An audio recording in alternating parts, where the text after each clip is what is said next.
This episode of Speakers of Fightland is made possible by our generous patrons. Special thanks to our Supreme and Master Speakers Omejicat Comet, Saray Cypher, Hans Grenade, Bob Cece, Faris Gentoru, Cletus Oreo, Luke Leonatrell, Sapa Chakwatol, Courtney, Circa Barakil, Casey Schaefer, Lily Black, Chaitan, Chesha Saltiri, Erisu Yamakawa, Sisirafula Lirafu, Daimos, Nina Grimsdaughter, Asuta Starbreeze, Quicklevin, Sayuri Snowfall, Yuana Nitsa, Stella Bell, Boogie Bear, Remy Asalia, Cirrus, Icy Lee, Lyria Rain, C&G Lipscomb, Dalamud Papoto, Kaisa Regina, Pamela Isley, Umbral Wind, Naive Arino, Celeste Raskris, Elenriel Maximus, Edwin, and Fabson Voidworm. Support the show and become a patron today at patreon.com/speakersxiv. Thank you.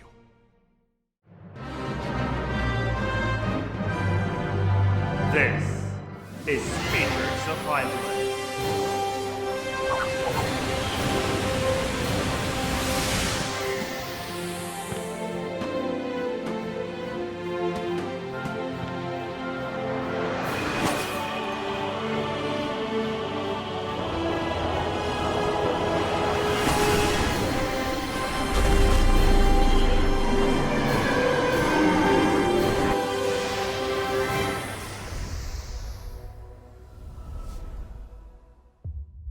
Good evening, Aorcians. Welcome to Speakers of Fightland, episode 177. I'm Lakeel Bravestone, and I'm joined today by Georgi Whiston and Mela Vanadar. No Rollo. Hello. No Rollo. Hello, Mela. No.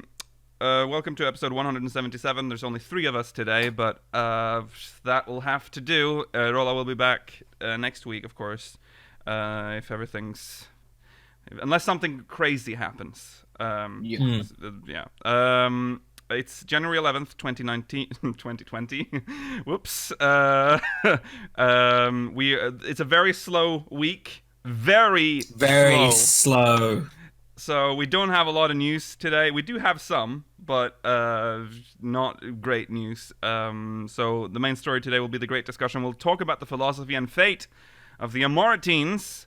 And we will, of course, be reading MogMail, speakersxiv.com/MogMail. Stay tuned for the post-show, where we will answer questions from the Syndicate, and we will continue with our Field and City Themes tournament bracket. There we go. Channel updates. So Fall and Rise will premiere this week for the public. So it's going to be either Wednesday or Thursday. I was going to premiere it today, but I decided not to do it. So it'll be out because I want to polish.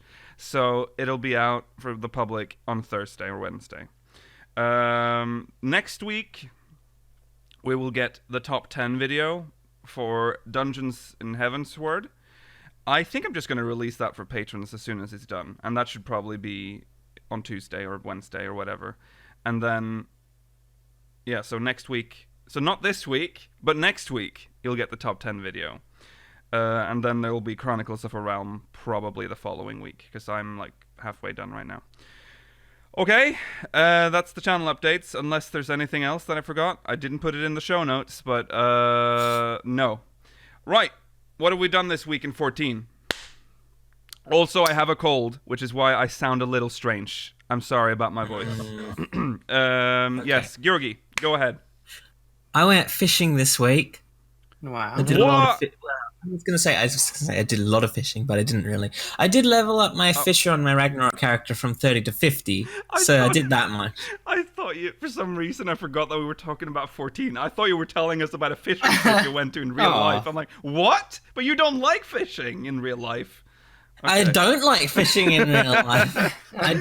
I do like fishing in 14. Mm-hmm. But the reason that I'm fishing on my Ragnarok character is so that I'll be able to join in on whatever boat we'll be getting in 5.2. Mm. Yeah. Timed boat, yeah. Exactly. Yeah. And that's about all I've done this week, so okay. Move on. Okay, Mela, what have you done this week? What have I done? Gosh, well, you've seen most of it on stream if you watch us regularly. Twitch.tv/.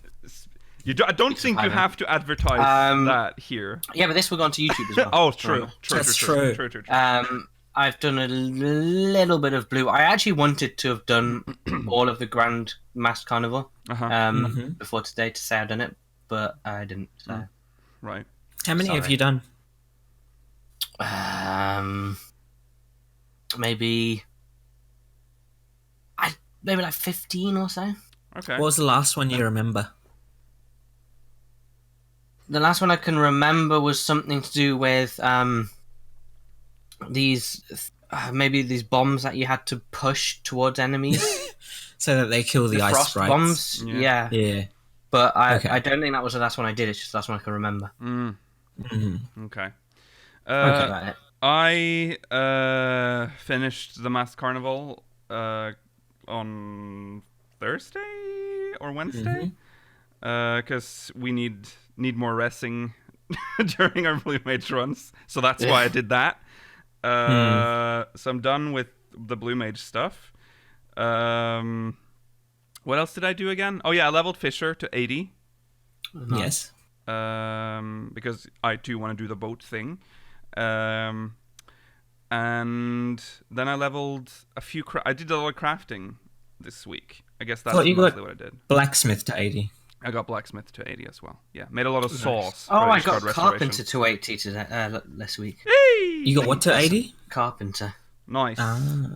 So I might do Kai share and gear up with the white script gear, and then I can, if I get some others up, I'll be able to craft the dwarven stuff, because I've got rubbish gear.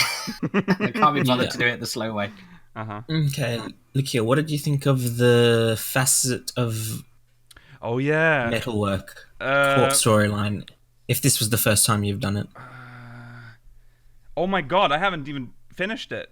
I'm halfway through, I think. I forgot about it, actually, because I ended up doing good Ishgard experience. Restoration. Yeah, but I just did Ishgard Restoration because I wanted the scripts as well. Well, I can do that with armor. You can do it with armor or goldsmith if you haven't done those. Oh, and goldsmith. Wait, have I done the storyline with gold? No. I haven't leveled goldsmith yet. Yeah, I'll do that with armor. I did the fishing one, though. What did you think of the fishing one? It was alright. I was surprised that it was mostly for healing and stuff. Like, it was a weird storyline, but... it is a bit strange. Yeah. It's just about healthy eating. Yeah, that's what it was. Yeah, it was alright.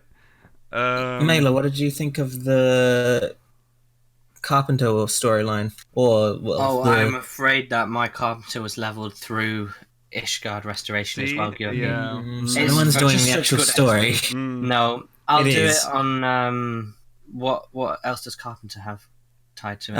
It also has Weaver and Leatherworker. Yeah. I'll do it on probably Weaver because I like Weaver. I don't like Leatherworker very much. Right. Well, that's good because now I know what I'm going to level my goldsmith on, probably. And what is the XP like for the crafting ones? Because I know for fishing, very good. You went up really fast. Very good. Yeah, okay, fine. It is very good. Right. Well, that's it. I guess we can jump into recent events. Don't set your expectations too high for this week's recent events. But here we go.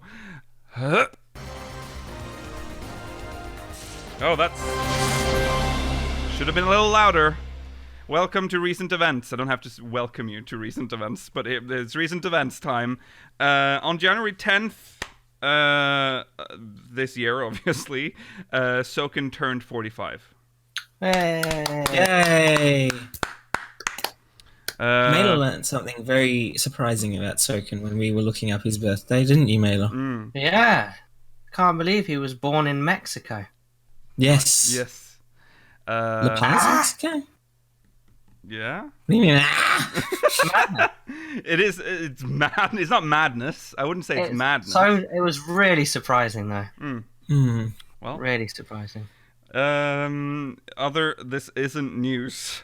The Heaven's Turn. Okay, so have we actually? Yes, we have reviewed Heaven's Turn. We have to. We did talk about it last week. And there's no need to really talk about the ugly hats because we get ugly hats every year. This year's hat was extra ugly because it had these teeth. I think this year's hat was less ugly if not for the teeth. I still think they're very ugly. I think there have been far uglier Heaven's Turn there's hats definitely than what we got this year. There's been uglier. That's true. But this one was made even uglier because of the teeth, which you can remove with /visor. That's literally the story. That's the new story right there. You can take it with you. You can tell your friends. Do /visor if you have friends like that the actually helmet. wear the helmet. I don't think a lot of people do, but you can turn it off. /visor. Big news. I have a friend that wears the horse helmet because no. they know it upsets me. You should ditch your friend. I think that's like one of the few things that I have in my armoire that I've never taken out after I got it. It's just always been in there. Right. I mean, if you're a Vieira or Roth guy, you're pretty lucky because you don't get these ugly helmets. You're lucky, yeah. And other news: Final Fantasy XIV, Shadowbringers: The Art of Reflection, Histories Forsaken. Pre-orders have begun. Big pro tip: especially if you're European, but seemingly also if you're Australian, buying it off Amazon is much cheaper. Yes. So Well, it's a pro tip for Australians because you can't buy it. That's true. If you don't buy it off Amazon. Australians just have to buy it through Amazon. But if you're you're European, buy it off Amazon. It's much cheaper, especially with shipping. If you're from from Northern Europe, especially, because I tried to pre-order it through the Square Enix store, and shipping is fucking €30. And it's the same price as the book. So I had to pay €60 for that paperback art book. So shipping from Amazon was €30. No. No, Square That Enix was Square Enix store. Oh, if you were going with Square Enix, Amazon okay. was £7 shipping. So about €10. Free for me. Wait, how much is a pound? It's to free euro? for me as well. Yeah, I don't get free. I'm too far north for that. But yeah, that's still good. Yeah. I'm assuming Central Europe can get free shipping as well. Probably. It may also be true for America, I don't know, in terms of getting it from Amazon. Yeah, probably. It probably is still cheaper to get it from Amazon in America. Mm-hmm. But I think shop around. being in America is still not that good. Yeah. Also, the online store on the Square Enix store is really bad. I hate it. I hate everything about it. Yeah. So yeah, you can get Not a sponsored. Julia Chai minion with China's. There's basically two. There's It two doesn't minions. say. It doesn't say No. whether you only get it for one character, but you probably will only be able to redeem it Oh for yeah, one absolutely. character. That's just a Yeah. one character thing. Yeah. Is Chai detachable? Probably China's- not. No. Why would it? How would that work? Detachable. Well, he might have an animation where he escapes her grip, and Yeah, that might be the case. that There might might be be the the case. minion might have. I feel like he's there forever though. We'll see. Well, they usually have an animation, like an. It'll be her squeezing him, and he dies. Or something. Yeah. Okay. Right. That's the news.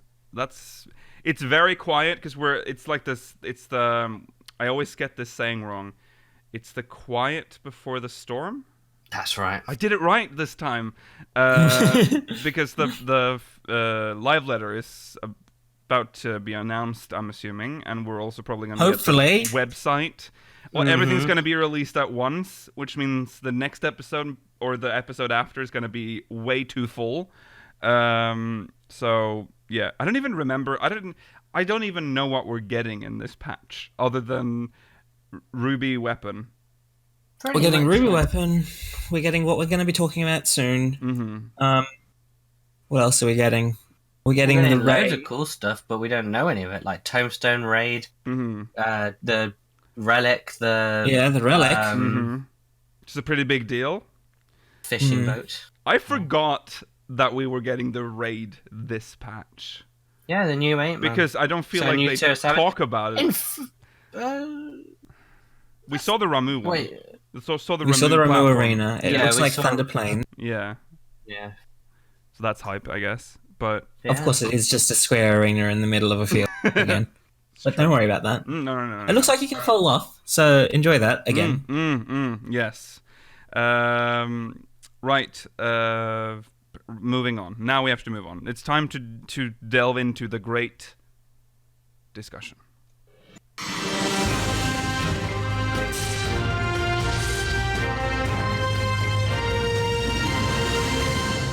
Okay, and in the great discussion today, we're going to talk about the philosophy and fate of the Amaurotines. Not a light subject. It's quite a lot of. It's quite deep, I think. But yes, we are. There's a lot of literary references that we'll be talking about today as well. Yes. The patch 5.2 will of course give us some. Most likely, I think 99% sure that we're getting Amaurot lore, obviously, because we're getting a dungeon there. So. We're gonna discuss what do we got? How would I even? Well, it's like the title says, the philosophy and fate of the Amaurotines. And before we can discuss this, I'm just gonna read 2 posts from Reddit, from the subreddit. I think we can go one at a time. Yeah, we'll start with the Emmett Cell costume part. This one's posted by Ior. No, Bu/Ior. Oh, sorry, Bu/Ior. No, that's posted by you/Ior. Yeah, sorry. Oh. There's you put the space together so that it looks That's not my fault. That's just weird formatting. It didn't happen with the other one. I'm so sorry. Bu/Ior. Okay, this is translated from a Korean forum. It seems that the ancient It seems Sean that the Connery's ancient joined us today. Asians are based on Thomas More's Utopia. Here, this is this a quote from that? Despite being wealthy, all people wear the same types of simple clothes, and there are no dressmakers making fine apparel. Children wear lavish clothing, but they soon grow to be shameful of it as they mature and begin to wear modestly. I don't think that's a quote. It's not a quote, I think it's just a that's summation of 2 plot Okay, points. I see. Anyhow, in Utopia, lavish apparel equates to lower social statuses, such as children, slaves, prisoners, and sinners. Perhaps this is why an NPC in Tempest believed you to be children on a field trip, not because of your small size, but because of the way you dress. Considering their status prior to the Sundering, it is no wonder why Asians wear the uniform and hide their faces with masks. Emmett Selk was also wearing similarly, as seen in the gathering of the Asians and the flashback of Vothri's past. Yet, as Emmett Selk travels with the Warrior of Light, he continues to wear a lavish apparel fitting for Solosos Galvus, to the point where you even have a choice of asking him, why are you still wearing that? And Emmett goes, Emmett Selk is stubbornly choosing to wear lavish apparel, and we are led to believe that he considers himself as a sinner with a heavy burden. The cutscene from The Tempest by Hythlodius reveals that. He will pay the price of our return by whatever means is necessary. Emmett Selk is not a man to bear his burden lightly. In fact, I imagine they have only grown heavier with every passing century. A terrible weight he has chosen to carry. Is that a quote? Yes, Maybe. I think that one is. The time with the Warrior of Light wasn't an original plan and more of his personal hope. And let's remember where the idea of personal belong in this communal utopian world of Asians. Perhaps he was guilty of his time with the Warrior of Light and was showing his repentance and grievance with his apparel. Perhaps he saw himself as a sinner, a sin of surviving, when his brethren died. Upon his defeat, as Hades, he left his final word as an Asian uniform, not as a sinner, emperor's dress, signifying that he alleviated himself of the heavy burden he carried on. That's a good pace. Yes. Do you think it is based on the Utopia idea is very famous. Utopia. Everyone pretty much, has a grasp on the idea of Utopia. Yeah, it is very obvious that that's what they're going for. I mean, the capital is Amaurot as well. Yeah, so, yeah. And they've also confirmed it in. I believe it it even was has the Anyder River, so wasn't there a definitely. I believe there was a Q&A thing where they just said it. They mentioned specifically Utopia. I think so. Yeah. Yeah, we covered that live, and they might have even mentioned Thomas More. So yeah, possibly yes. Yeah. Oh wow! I mean, this is a bit of a side note, but on the Wikipedia page for Utopia, it has cultural impact. In 2019, the video game Final Fantasy XIV made significant reference to the work in its Oh, there you expansion go. Shadowbringers. There you go. Obviously, that's someone who put that on, but still, Yeah. it's true. But it's true. So about Emmett Selk then. I like the idea of that. Yeah. That he chose to wear the Garlean Emperor's outfit until the point at which he sort of gave up on that hope. Yeah, Yeah. I think it seems like something he would do. He was a very kind of secretive sort of guy who was following what he thought was his mission as well as he could. Because it sort of also implies that he's uncomfortable wearing it. It's like he's repenting because he's like, I deserve this to look like this. Yeah. I am a sinner. Yeah, it kind of just makes sense when you read it and when you think about Utopia and how that system works. And possibly even I mean, probably not really, but maybe a slight amount of guilt for the horrible atrocities he committed. Yeah. Yeah, there was the guilt of that. And then there would also be like the guilt of like thinking that we might be able to do what he wants us to, that we'll be able to help him in succeeding in his goals, rather than exclusively working to what he had been planning for years beforehand, or centuries beforehand. Yeah. Yeah, and possibly using us because we are, in a way, his former friend. Yeah. Even though he sort of knows that, but he sort of doesn't know that. Well, the children thing is interesting because that's not really that's never confirmed. That is just a theory that children. It's a theory based on Utopia that the Asians will see us, or the Amaurotines see us as children because of how we dress. Yeah, it's kind of, they all wear the same clothes, so perhaps it's a nod to that part of the story. But until they show us what a baby Amaurotine is like, we won't really know. There is a young Amaurotine, or at least a short, that is visible in There is Amaurot. a short one, yeah. A short one, yeah. Could just be a Lalafell one. A Lalafell? Very tall, even for a Lalafell, still very tall proportionally. Yeah. So a part of, because I thought that it was because you were so short, because we're tiny. That's the obvious assumption. Yeah. But yeah, we haven't really seen an Amaurotine child. An Asian? No, Asian is not correct. Amaurotine child. Well, an ancient child, because Amaurotine only refers to people from Amaurot, and true. the ancient world exists beyond Amaurot. It's just that's the only part I we've want to seen. know the name of the ancient world. I hope we get to learn that one day. What they called their planet. We might find that out soon. Yeah. We probably, yeah. Speaking of that, let's talk about Anamnesis. There's another post by Ivan Kelda on the subreddit. So the next dungeon, according to the previous live letter, is going to be named Anamnesis Anyder. It's a clear reference to the Academia Anyder dungeon, right down to the image they released. Anamnesis is a real word.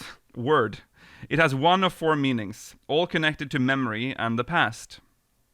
So here are the 4 meanings. For the disciples of the Greek philosopher... So we're going... this is we're going deep. For the disciples of the Greek philosopher Plato, people knew all they needed to know already, but forgot it in the trauma of being reborn. They were reincarnationists. They believed that you could access the true knowledge from your life or lives before, that you could be made to remember other lifetimes. Also, for the followers of Plato, it could mean memories of the perfect true world, the world of forms or world of ideals, that they believed to be beyond this shadow of the world we inhabit. They believed our world was a bad construction job built by a contractor who was either incompetent or lacked good materials, but that we could reach the better world through our thoughts. For Christianity, it meant remembering or even experiencing Christ and his sacrifice when taking the bread and wine of communion. And I didn't know that one. no, and it is medical jargon for patients' past medical history. I've never heard a doctor say that. No. It's got a lot of anamnesis. For the first three meanings, all have echoes, pun intended, with the Warrior of Light's experiences. I was wondering too about the Anyder part. For those who don't know, Anyder, An plus Hydatos, meaning waterless, was the river that passed through Utopia in Thomas More's novel of the same name. It was also the name given to the big school that taught creation magics at the heart of Amaurot, also from Utopia, its capital city, meaning the Darkening Place. The school seems to have been run by La Habrea, who was a professor of phantomology, basically monster making, and the statues around seem to suggest he was instrumental in designing the Zodiac summon. I suspect that La Habrea still has a role to play in the story, living, dead, or reincarnated, and that he may have played a part in creating the original crisis, as well as stopping it. Obviously, we won't know for a few weeks, but I was wondering what other people's thoughts were on it. Well, let's give our thoughts, I guess. I think... Yeah, go on. Oh, no, you go first, Akil. I already forgot. Go on, Georg. Something I've heard, and this may be incorrect, is that Anamnesis Anyder is supposed to be like the residential district of Amaurot. I don't know if that was something that people were speculating or something that people actually translated from what they said. Okay. I don't know how I would be able to reconcile that with what I think Anamnesis Anyder is supposed to be, which would be some sort of school or organization or facility that is intended to look into the echoes of the past. Mm-hmm. Yeah, I haven't heard about I was unaware of that theory that it's a housing district. I can't remember the artwork for it. But it just looks like Amaurot. Yeah, it does. I guess, yeah. Yeah. I think La Habrea has to come back because they have made him too important now in the story for him to just be dead and not talked about again. I don't know if he has to be brought back to life, but I think he has to be very important. Yeah, because they've retroactively made him way more important than he seemed at the time. Yeah. But he was also like, how sad is it? Like the way he died, he was just a fart in the ocean, basically, when he died. And he got absorbed by Thornton. Yeah. Into the at least how embarrassing! How embarrassing! Yeah, he got outplayed by an old man. Yeah, that is embarrassing. It would be nice to see more of what he did back then. But also, I feel like if there's a single Ascian they should bring back, well, actually, Emmett Sack would be nice to bring back too. But I feel like his arc is concluded. La Habrea's arc has like been made after he died. If you know what I mean. Like his story arc was constructed after his death. So it would make more sense to bring him back if they have that power. But if not, I will be happy with just flashbacks and stuff. Yeah, we will probably get flashbacks, or we'll learn about him via Elizabeth at this point. Yeah. I think it would be weird to bring him back, especially as he was trapped in Orosite after fusing with Egium. So yeah. Okay, so according to AJ in chat, what they said was that they referred to Anamnesis Anyder as the Ascian official residence, which does not necessarily refer to a residential district, but it sort of gives an idea that this is where the Ascians significant, or at least like probably the convocation, maybe. Mm-hmm. Yeah. What's an Ascian in terms of the ancients? I don't think it means anything to them. They came after. That came after, yeah. So it doesn't what a quite thing make to sense. say. It might just be the office, like the convocation residence. Yeah, that makes more sense. Yeah. Or could it be that through Anamnesis Anyder, we get access to something similar to the Chrysalis again? Oh God. No, it's not. They're not going to make us fight Nabrialis again. But like, they'll send us to that location and then like say that's the final section of the dungeon. Similar to how the Amaurot dungeon, this final section is like quite different from the first two parts of it. Yeah. Perhaps. Yeah, I guess. Perhaps it's like some weird like afterlife place where they end up, and then we will meet them. Yeah. But that would be strange. But it's an odd way. I mean, to use the word Ascian makes it sound odd. If it was just the convocations or like the official. I'm assuming they just said Ascian. Probably just slipped. They probably didn't. It's probably easier for them to just call it Ascian things. Because, I guess. Yeah. Also, this was the working title during development, so I don't think we shouldn't read too much into that Ascian part. That's true. Oh yeah, it could be a way to teleport to the moon. Ah yes, the moon. I hope the moon is referenced again soon, because it'd be weird if they didn't. We're going to the moon at some point. I think it is without a doubt now, because Yoshi P has even mentioned the moon several times. Like, are we going to the moon? Do you think that like how Amaurot, or like how the Tempest was our final zone this time, and Azizla was the final zone in Heavenswood, and Lox was final zone in Stormblood, the moon will be the exciting final zone that 6.0 has. That would be nice. I don't really know what's on the moon. So I don't like what. Well, that's part of the mystery. But here's the thing. This is what I would struggle with: is that Eorzeans or Eorzea has very good astronomy. They have observatories that can watch the moon. They can look at the moon and the stars. They have very good, they're very good at that shit. Yeah. I think they would have spotted structures on the moon. Well, they could be on the dark side of the moon. Yeah, it's going to be that cliche. Locks. It's like on the back side of the dark side of the moon. That's what happens on our moon. What? Our moon doesn't spin. Oh, I thought you were spinning a conspiracy right now. No. Well, that is a conspiracy theory. I know. But there's a conspiracy theory that that's where all the Nazis went. Yeah, that's where they still live to this day. Yeah, you can cut that bit. Yeah, okay, demonetized. Well, that's based on a real movie. That's true. A movie about Iron that Sky. school that's on. It's based on a real movie. Is that what it's called? I think so. Is that the? Well, whatever. Let's just go back to the dungeon. It's based on a real theory, on a real conspiracy. Yes. I don't think this dungeon is going to be a teleportation to the moon because it's on a different plane of existence. That's a good point. That's also a good point. Yeah. But maybe this is how waiters look at the moon without actually being there with Elidibus, because it's it's like the moon, but it's not our moon. Also remember from what we've seen in the the Amaurot dungeon. There's no moon when we see this planet. No, that was a big thing. Yeah, world. So the moon, could be. I don't know. I want to go to the moon. Just give us the moon. But I wonder how they're going to explain it. It's going to be the backside of the moon. I already know it. Or maybe just magic.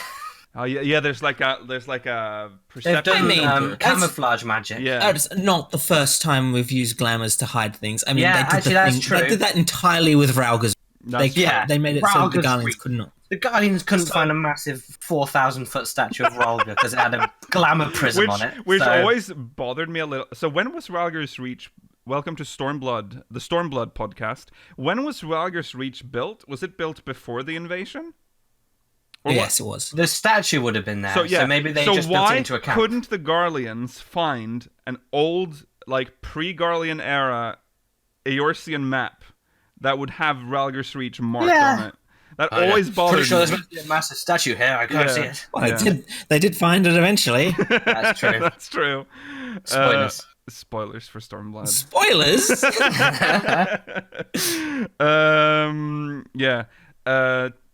Anyways, what are we? Yeah, it's related to the Temple of the Fist, which was supposed to be secret even back then. Yeah. So that might have been why they moved to Rauger's Reach. I see. What are we talking about? Oh yeah, moon. Phantomology. Phantomology. Yes. Yeah. Go on. The definition of anamnesis heavily hints at what this dungeon will be telling us about the Amaurotans. Yeah, because it's like memory, whatever, something, right? Yeah, it's based on remembering our past selves or remembering the past world, which are both relevant to this current storyline. Yes. So this could be a big lore dump dungeon. Well, not only the dungeon, I'm assuming there's going to be actual MSQ as well. Well, this will be part of that, won't it? Yeah. I assume there'll be cutscenes at the end of this dungeon for lore, like a big long one. You know what would be cool? What? If the trusts for this dungeon were Elidibus, Emmett Selk, and La Habrea. That would be madness. That would have been absolute madness. I don't know how that would work, like story-wise, but that would be cool. Well, they're just echoes. They're not real. That's true, but like, why would the echo? Yeah, I mean, yeah. And we play ourselves. I would like that. I would love that. I would like that too. I don't think it's going to happen, but I'd really like it. It would be pretty cool. Yeah. It's because the problem I have with reconciling trust, because we know trusts are going to be in this dungeon, and reconciling trusts with this dungeon is a little bit difficult for me, because Thancred is preoccupied. Thancred and Reen and Riange are all sort of unavailable as trust options right now, and I don't know if the Exarch can travel that far. Oh yeah, that's true. He'll get weak. And the Exarch and Thancred are our only tank options right now. Okay, right. I'm gonna, on the back of your theory then, Georgi, because the Amaurot we explore is actually just a recreation by Emmett Selk. This dungeon could be like his like a diary almost, like his his memories implanted into a place. So he puts us there with him and all his buddies, and they're doing something. And then we can get a big lore dump on who we were, because we're now doing this with him. And then also, I'm okay with that. I like okay that. With that. Yeah. Sounded weird at first, but now it could actually happen. In a weird way, it's kind of makes sense. I'm really excited for something that's not going to happen. Yeah, same. Right. I guess there's not much to add to this. I feel like we're not a lot. We kind of agree with the posts. Like they're onto something here. Like the maybe some loose thing that La Habrea learned from his studies of phantomology to bring himself back. Oh yeah. But I'm more inclined to just believe he won't be part of the story in terms of being present anymore. No, I think it's mostly going to be echoes. No, I'd be very surprised. Yeah, I think we're going to. Why do you think they chose Anyder? The river. But why would they name both the Academia and Anamnesis Anyder after it? Maybe they're along it in Amaurot, and that's where their names came from. So the Academia and the Anamnesis are like the type of building, and the Anyder just references its location. Anamnesis is interesting because it's not really a type of building. No. Maybe in their version of Amaurot, I don't know. I don't know. Do we know? Why would you even name a building Anamnesis in any? No, that's a good question. Like Memoryland, don't make sense really. Memoryland. That sounds like the most fun theme park you could ever go to. I don't know. So wait. So it says, what do we know? Anyder means waterless. Apparently, because the explanation is a little strange, because it says Anyder an plus Hydatos, meaning waterless. It could be the. So does an plus Hydatos just equal Anyder? Possibly. Okay. Well, like anhydrous. Is without. So maybe anhydrous is like Greek, but also the Utopia book had its own fictional language of the utopian language, so it could be that's true. Part of that. Yeah. I don't think we'll ever get I doubt we'll ever get an explanation of the use of the term Anyder, other than the like literary analogy or references. But I'd like to see why they named 2 dungeons after Anyder. Mm-hmm. Same. Yeah. Also, I think It's just a reference to Amaurot being underwater. That's the point. I don't know if that's. That's actually an excellent point, that we're in an underwater location that has currently no water. Yeah, actually, that is probably why. It's like every like dungeon in Amaurot is going to be Anyder because it's without water. Mm. Yeah. I think we solved it. I think it's as easy as that. Yeah. Thank you, chat. Thank you, chat. Okay.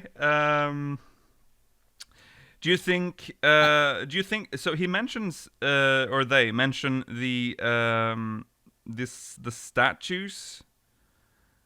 The statue that seemingly were either inspired by Zodiac or the other way around. Yeah, because we've talked about this before. It is because the current Anyder, I can't remember the name of it now. Academia Anyder. Is full of Zodiac-looking statues, but it's not full of them, but they're in the final section. They're only in the final section? I think they're only in the area where you fight. Oh yeah, they might. Yeah, they're only there. They're at the end, but there are many of them. There's like 4, I think, or 2. Yeah, or there's at least 2. Yeah, but this is supposed to have happened, or this place was built before Zodiac. The Sundering. Yeah. Yes. Mm-hmm. So.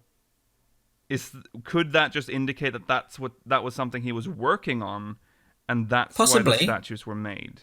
Because there's statues of other things as well throughout the dungeons. Yeah. So there are statues of other things that exist already. Yeah. Or seemingly exist because they've been engendered within the academia. Mm-hmm. Yeah.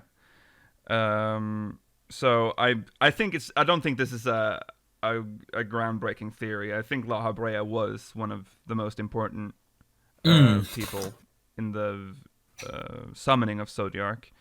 He might have been the designer. He might have been like the one in charge of the summoning, because that was kind of his field. Yeah, it was phantomology. Yeah. Then there was also ichthyology and I don't want to say herbology. I can't remember. I can never remember what the name of the plant section of Academia Anyder is. I can't remember that. Do you remember, Mela? Sorry, what? I was reading about names in Utopia. I was wondering why you were so quiet. What's the school of plants in the Academia referred to as? That's Academia Anyder. No. Anyder. Because it's ichthyology, something, and then phantomology. Those are the 3 like faculties of the school that we travel through. Yeah. Dead air.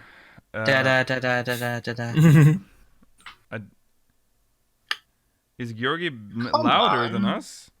Map. That would be very strange. I tend to be... my volume is usually lower. Sorry, yes? What did you say? Phytobiology. Oh, nice. Oh, yeah. No, I'm not saying that other thing, Lakil. I thought you just did. I was very shook. I'm not saying that. No, I'm not saying that during a podcast. Thank you very much. Yes. So. Anyway. Apparently, Hyslodius is a character or a name in Utopia, the book. It is. Meaning distributor or peddler of nonsense. Ah, peddler of nonsense. So maybe everything he tells us is meaningless.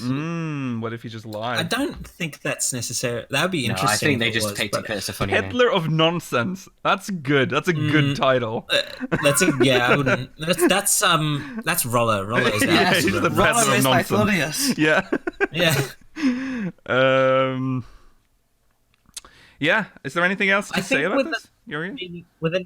I will say, I think with the name meaning peddler of nonsense, I know that most people don't believe this anymore, but I think that kind of also goes against the theory that the Warrior of Light is supposed to be floaty. Yeah. I don't think they would make us the peddler of nonsense in lore. No, that's I like true. that. No, I do like that though, peddler of nonsense. Right, I guess I'm that's very that's excited true, to see Mystery what is- Anamnesis Anyder is. I can't wait to see some in-game content, or at least something beyond just the outside of the building. Yeah. This hopefully they say that this is like a 2-part story. Like Yeah, the, it's like how the Stormblood one worked as well, Yeah. where the And Doma then- storyline was split over 2 patches. where I'm assuming part 1 is gonna like kind of wrap up the Stormblood Shadowbringers part, and then quite excitingly, the next patch is where we start to pivot towards. I don't know. I don't 6.0. know about that. I think they'll do this patch and next patch. Wait, just which patch are we purely? on? We're going into 5.2 now. Oh, I thought we were. So we're going to 5.2 and 5.3 will be. I thought we were on This 5.3. No. I am very up to 0.4 date. will be the pivot.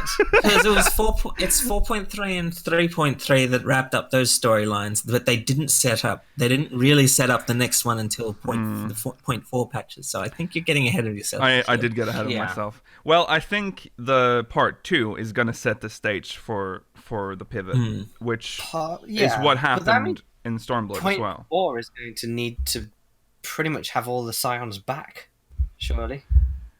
Or at least all the main players going in. That's what I feel like as well. Because Heavensward's very strange, because once you hit the 0.4 and 0.5 patches, you don't really spend any more time in the Heavensward zones. No, that is true. Yeah, it's true. But with Heavensward and Stormblood, there's at least the nice point that they are at least in the world. So they can come back from doing something quickly for a quest and then go back, and it doesn't matter too much. Whereas here they're trapped. Yeah, So we have to pretty much resolve that in the next 2 patches. yeah. I don't see how they can resolve this moving forward without getting them. But Thancred and Urianger and Rain have to stay there. Well, Rain probably won't leave, but we'll have to stay there until 0.4. There's no logical way for them to participate in both storylines unless we come up with like an in-game ability to like have them transfer between the first and the source whenever they want. Well, it depends on how they solve the body thing, I guess. Maybe they'll find a way where they can just be both places. I don't know. They'll. I mean, I don't think I'd like that. Usually what happens... I don't think I'd like it either. No, me neither. But usually what happens when they start the pivot thing is that they just introduce crazy shit that just resolves old dead threads. Like, everything is just... Yeah. It's just everything is pulled back, and so it all makes sense for the setup for 6.0. I think we will bring them back in 4.4. Yes, I agree. And I sort of... Although I wouldn't like it, I think it'd be 5.4, incredibly sorry. powerful if we end up exhausting all options and it has to be just the Graha die route. Yeah, because that is also... And that I was agree. Yeah. very sad, but very powerful. Mm-hmm. And give us the boost we need to kill the Guardians. Yeah. Could this happen? Could they combine the Crystal Exarch's mind with our Graha? That could happen. That could happen. Because I wouldn't want to lose the crying scene, basically. That has to stay in memory. Yeah, yeah. I think I also feel like we've talked about that before, but Graha on the source, I think, is going to play a part at some point. And if Graha on the first dies, they wouldn't have chosen to end the story with like the Exarch saying, "Graha, it's time to wake up." Right, exactly. That's true. Yeah. But if Graha on the source wakes up, then he won't be able to wake up in 200 years, and then he won't be able to go back in time and do all of this. Yeah, but a lot of the time travel stuff in this particular expansion makes sense. We've already established that paradoxes don't exist here because they are resolved by themselves.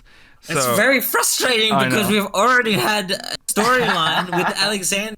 Yeah, makes sense. Yeah. Yeah,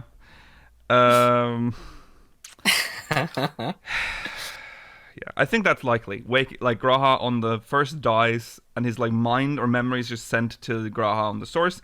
Graha on the source wakes up, and it's our Graha still, but he's on the source, and he can use the Crystal Tower now, and it's basically the same thing, except now we're back on the source I think it would be interesting seeing him reconcile his memories of what he was like before he slept with all these memories of someone that he never really experienced for 100 years. Yeah. Yeah. That's true.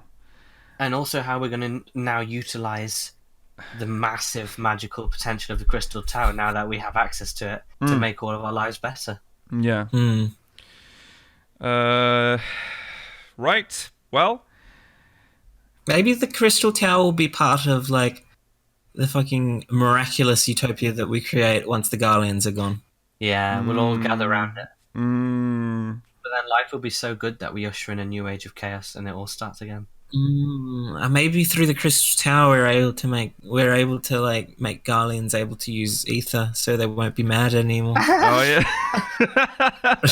And they're the new playable race. Yeah. I mean, but you can Garleans are a more likely playable race simply because they're just Elizons with Hurian faces. Yeah. And Yeah. forehead nipples. Yeah. Made of keratin. Big toenails on their forehead. Imagine if you had to cut it. Like, I can see your third eye is getting a bit long. Yeah.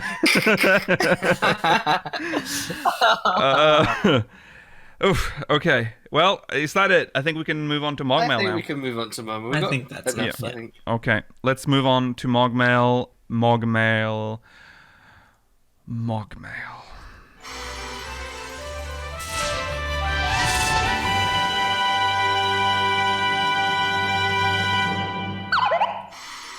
Okay, first one's from Windows Sapphire Solera.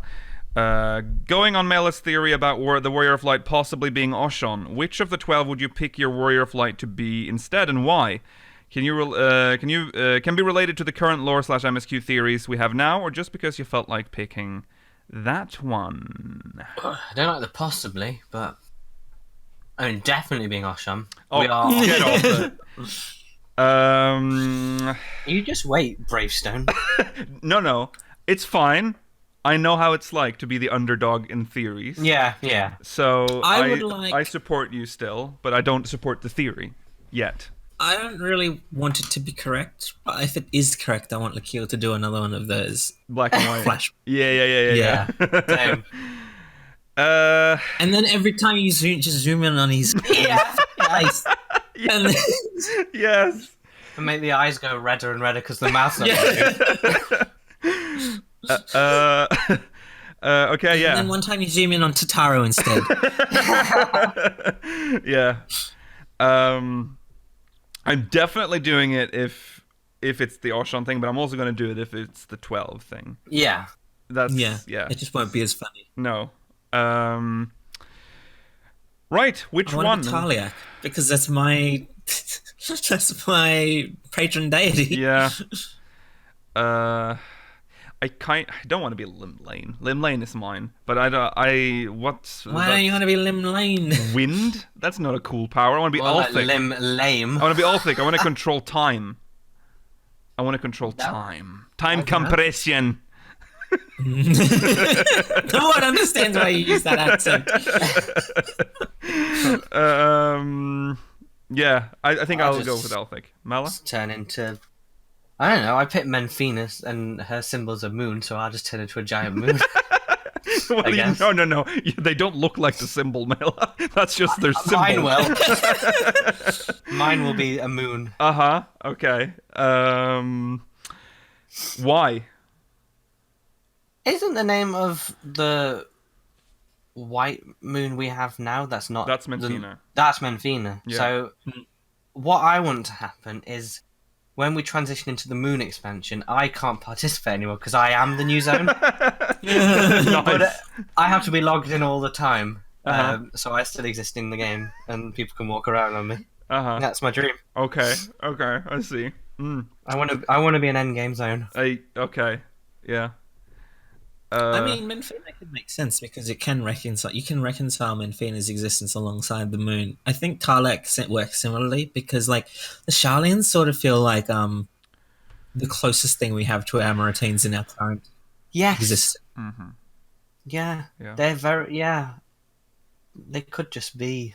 It could just be like they the people who sort of almost knew what they were originally just Yeah. made Charlotte. Yeah. So I'm quite excited for when we actually go there. Oh, yeah.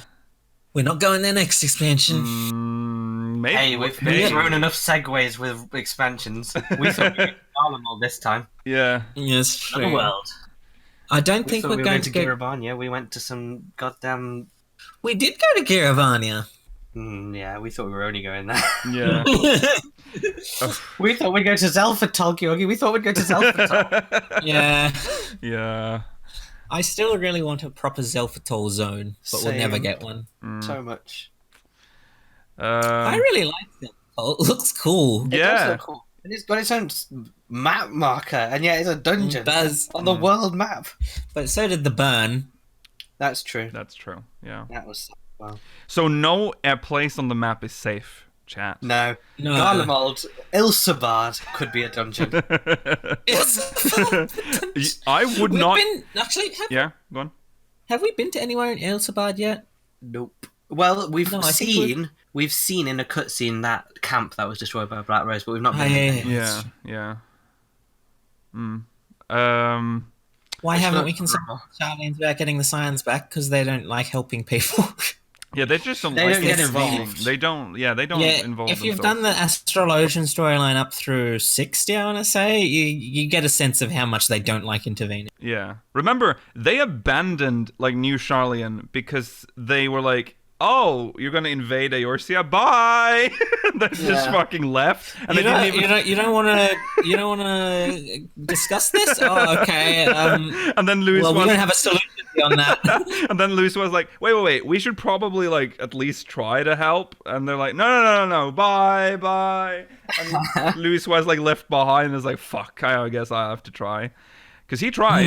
Lewis was tried. Never forget. It is We true. did great. It is true, chat, that a Charlean scholar does help us during the Evilise raid, but that's because they think they can learn something from it. Yeah. Yeah. It's a good point that Portional, like important member of the forum, has done nothing to really, has seemingly shown no concern that two of his children are like just unconscious and not Yeah. able to, like potentially dead. Well, does he even know though? Surely. I don't know. Does he? Because he doesn't. Because he's not cared. We haven't heard anything from him. He could be dead. for Remember all we when know. Alphino was almost fucking killed because of the Crystal Braves? Where was what did his father know about that? That he had started this fucking militia in Revenant's Toll that just turned on him? I don't think so. I don't think he cares. I don't think he cares. He's And like they'll if he did, sort themselves out. Look at what they're doing. They're like world politicians at this point. They're Yeah. big players. Where was he when his fucking father was like fighting in the cart to no flats? Where Yeah. Well, was the reason for the He hasn't reason turned for into a those is phoenix. because he doesn't like intervening, but like It's his dad. Yeah, but he doesn't want to intervene. In Oh, a he's war. a rubbish one. Exactly. Isn't That's the point though. He doesn't want to intervene with his No, but children either. But they're not in a war right now. They're just unconscious. They are He in a would war. fight. They're technically in a war. The Garleans are literally attacking Yeah, but the reason Eorzea. that they're unconscious is unrelated to that right now. Yeah, but they're in a war zone. The only They're not reason he would really. visit Georgie is to learn They're something. in a nation that's at war. They can't. They're in Mordona, which isn't really even a nation. It's part of the Eorzean realm. It is, but it's not. It It, has doesn't close have any sort ties of. to the Alliance as well. Yeah. It has no formal like government structure. There's a Garlean castrum just down the road. Well, seemingly it's supposed to be abandoned. which yet we're there's still supposed people to there. think is not operating anymore. Mardona is very strange. I find it's like I wish they had this like because we have this in the engine where you can change the appearance based on where you are in the story. They should have made that place look less active after a certain point in the story because the searchlights and everything are still on in that castrum. Maybe they just didn't get the message. I know they can't remove the mobs probably, but they can at least make it look like it's not like on full alert still like it is It'd today. be nice if they instead, like, the name of the mobs was changed to like Garlean, like some sort of like Garlean like turncoat or something that's just like they're not like formally connected to the Garlean nation anymore. Right, yeah. Similar to the Corpse Brigade in Southern Thanalan. Right. Like how they're technically Girabanian, but they're not really they don't really work with them anymore. Mm-hmm. We just went on a weird tangent. Well, we're not the gods. We're talking about the gods. I think we've selected our god. We want to be. Wait, you didn't pick one. You Alphic. I want to time complete. Oh yeah, you did pick control time. Yeah. Okay. I don't know what I would do with that, but yes, I would go back and look at Gelmora. That's what I would do. Okay. Next, MogMail is coming to us from Maili Algren from Hyperion. Dear speakers, I'm doing a paper on representation of prejudice in fictional settings. Whoa. So I've chosen to write about how prejudice is presented within the lore of 14, and I wanted to pick your brains for instances I may not have encountered or may not recall. Also, it's a really interesting thing to look at even outside the context of the paper. Are there any instances of prejudice in the lore in general, or specific cutscene/dialogue that really stood out to you as you've played through the game? All the best, Maili. Oh, yes. There's a lot of it. Quite recently. There is quite a lot of it, yeah. Mail. I was doing the catching up on Machinist job quest, and the Stormblood one, where some spoilers for Machinist. You're mostly talking to Hilda and the people of the Broom, and they're looked down on by the nobility. And then I can't remember what the knight's name is, but it turns out it's her half brother. He looks down on them, and then at the end it's like, oh, beautiful, and they like reconcile or whatever. And there's some of the nobility who won't change. I forgot about that part of the Machinist 70 quest. Quite a good one. I really enjoyed it. Yeah, it is. Some people in Ishgard society who have lived through the learning to be prejudiced who won't let it go, and others who have also lived through being prejudiced who are able to let it go. Yeah. And I thought that was quite nicely done. Arenveld's storyline is marked by prejudice because of the fact that he was born as a child of rape from his mother and a Garlean soldier. His mother never really loved him and was afraid of him because she was afraid that he would end up more like a Garlean than a Hyur. And that's eventually why he was abandoned. Right, yeah. You obviously can't ignore Yotsuyu. Obviously. Yes, Yotsuyu was a very massive part of the story. What's her name? Hilda? Hilda, yes. Yeah. There's also obviously the Dusk Whites, just in general. There's a lot of racial prejudice in general. Yeah, Dusk Whites. Yeah, Dusk Whites are looked at as like thieves and like they're very difficult to be a Dusk White. Which is Uldar's Society. Uldar's Society versus the rich. Yeah, which is a very that's a classic one. Classic one, yeah. You don't really see that in Limsa, but I think that's because Limsa is more like it was built on people just coming to the island, so they're less like that. Yeah. But Limsa's more based on your worth rather than your race. Yes. There was that quest in Idleshire. Which quest? I think it was a job quest. I can't remember which class for, but there are two people who have just come to Idleshire after it's been rebuilt. But they're very prejudiced against goblins. But it was done really comically. It wasn't that deep or anything, but it was interesting. Yeah, goblins. Well, it's interesting because that's like one of the major points in Eorzea, which is even mentioned in there's like a whole like page about it in the lore book. Is that Eorzeans are bad when it comes to those that they have deemed beast tribes. Because they speak the common tongue, most of them do. They have their own culture. There's no reason why they shouldn't be just accepted as just a common Eorzean race. But they are instead, branded as lesser by Eorzeans. Which is why the first is completely different. They never did that. This is mostly by Ul'dan. This is, I think, well, all the cities are guilty of this, but Ul'dan, I think it was Ul'dan scholars that like pushed forward this narrative that beast tribes in particular were lesser. Yes. Yeah. That makes sense. I guess the Gridanian... it was to justify what they did though, because they used them for labor and stuff. Like they used them as slaves, and then they were like, they're beast tribes, so it doesn't matter. The city. Yeah. Gridanians. The only reason they're sort of against the exile is because the elementals are, which is not. Yeah, I think the Gridanians would be the most okay with beast tribes being just. Yeah, but they are more cruel to their own. Like they remember the dust they flies, are more cruel. which is and to a certain extent, keepers of the moon. Yes. But they're the better looking ones.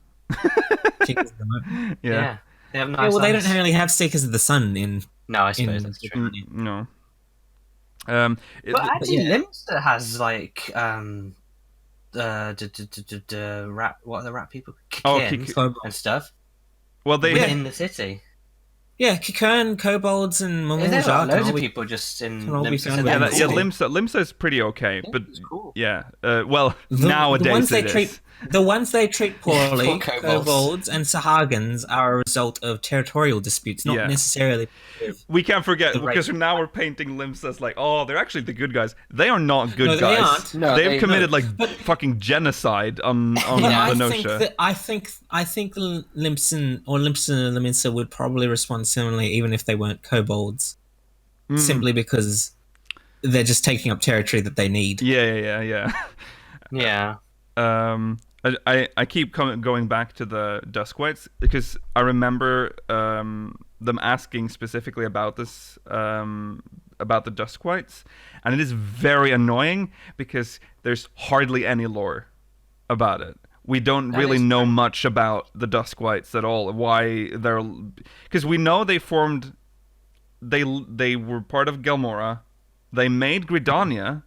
And then the Duskwights were like, you know what? This city-state is cool and all, but we liked it better in the caves. And so they just went back. And that's pretty much... And then because they lived there and the societies basically collapsed because there weren't enough people to maintain everything down there, they resorted to a lot of pillaging. Banditry.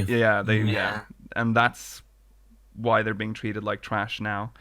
Duskwights are one of the weirder like sub-race. What are they called? Clans. Yeah. Because there's seemingly the like division between Wildwood and Duskwight is relatively recent compared to every other clan division. Yeah, that's true. Because Keeper of the Moon, Seeker of the Sun history goes very far back. There's very distinct visual differences between Highlanders and Midland. Like similarly with Plainsfolk and Dunesfolk, their eyes are visually different. Yeah. They're from different places, aren't they? What did you say, sorry? Are they not from different places as well? They are from different places, I think. Some other place. Yeah. I think they developed... I think Dunesfolk developed like those glazed eyes as sort of like protection from the sand. Yeah. That's what it was. Wasn't it for the... Yeah. Was it for the sand? Was it for the sun? Like... Possibly. Yeah. I don't remember. I'm comparing them to like camels, which have like 3 like... Oh, right. like eyelids so that they can cover their eyes from the sand. Dunesfolk have camel eyes. Dunesfolk are camels. Yeah, they are basically camels. Rogadins are from different places. Yeah. Yeah, sea wolves are from the north, and then the Hellsguard are the ones. I think the Hellsguard are the ones that came to like Eorzea from the Ark, sort of. Oh, Nimcreps. Nimcreps. Yeah, that might be true. Yeah. And then they settled in like Yerbania in that area. Basically, Melee, you could write your entire paper on the Garleans' treatment of Eorzeans. Well, the Garleans are interesting too because they were victims of prejudice as well from the Eorzeans. They were originally. Then that's a very good one. You can say how prejudice breeds prejudice. Yeah, basically. Title it that if you want. Yeah. You're welcome. You're welcome. I'm still thinking about the Wildwood Dusk-White split, because what are Ishgardians? Exactly. So that's interesting, because Well, I looked into yeah. that, and the lore doesn't really explain it. They are No, it doesn't. They could be a third Ishgardian clan. Elezen. That's what they are. Yeah. I think all of them use Wildwood models. Yes, they do. But yeah. I think they do. But they, I think what happened is that they are just Elezen that migrated before the clans, and then they just Yeah. became their own little subspecies, I guess, or race. It's very Ishgardians. possible that there are several more clans of each. Yeah, because you have to remember, they say that Elezen were like the first people here. So that might be why their history is so weird, and like there's so many variants of them. I don't know. That's a good point, chat. That like there are also Orthardian clans as well. There's Orthardian Hyrs, That's Rogadins, true. and Ori come from Orthard, so Yeah. that makes sense. Yeah. Yeah. Okay, we can That was a good question. move on. thank you. Yeah, there's a lot of basically there's a lot of prejudice in Everything Aeors, is yeah. prejudice in AOS, yeah. Yeah. Next one's from President Congro, Mr. President. Whoa, From the Odin. president. Hey, speakers. How do you guys feel about limited jobs? Now that Blue Mage has been in the game for about 15 months, do you think they should add more limited jobs in the future? If so, is there any specific job you would like to see as a limited job? With love, your boy, Kong. Thank you. Okay. You know what, Congro? And this might not be well received, but if they make the next limited job very solo friendly compared to Blue Mage, I want something that's basically not group content at all. I'd have many multiple limited jobs, because it gives you something to do that's really different without impacting on real group content. But I don't like leveling alts from like 0 to 80 in just dungeons over and over again. So it gives you something fun to do. It gives you something different. I think Beastmaster is the most likely one that they're going to make. I agree. And I also think it's going to be less likely that we'll have to go into at least trials, because what are you going to go? You're going to go into like Ifrit, try and tame Ifrit, so Yeah. so that's what summoners do. Yeah, The that's most true. likely one's like the Chimera or the Hydra. Yeah. That I think Beastmaster. We've talked about this before, but Beastmaster is probably the most likely. But also, I hope it's the way we hope it is. Like it's like Pokemon. But yeah. Obviously, that'd be a limited choice. I wouldn't mind it for Beastmaster. They made it so that some of the beasts that you tame are specific fate monsters. That would be okay. Yeah. Okay. As long as you can do it. As long as you can do it on your own, you don't need to.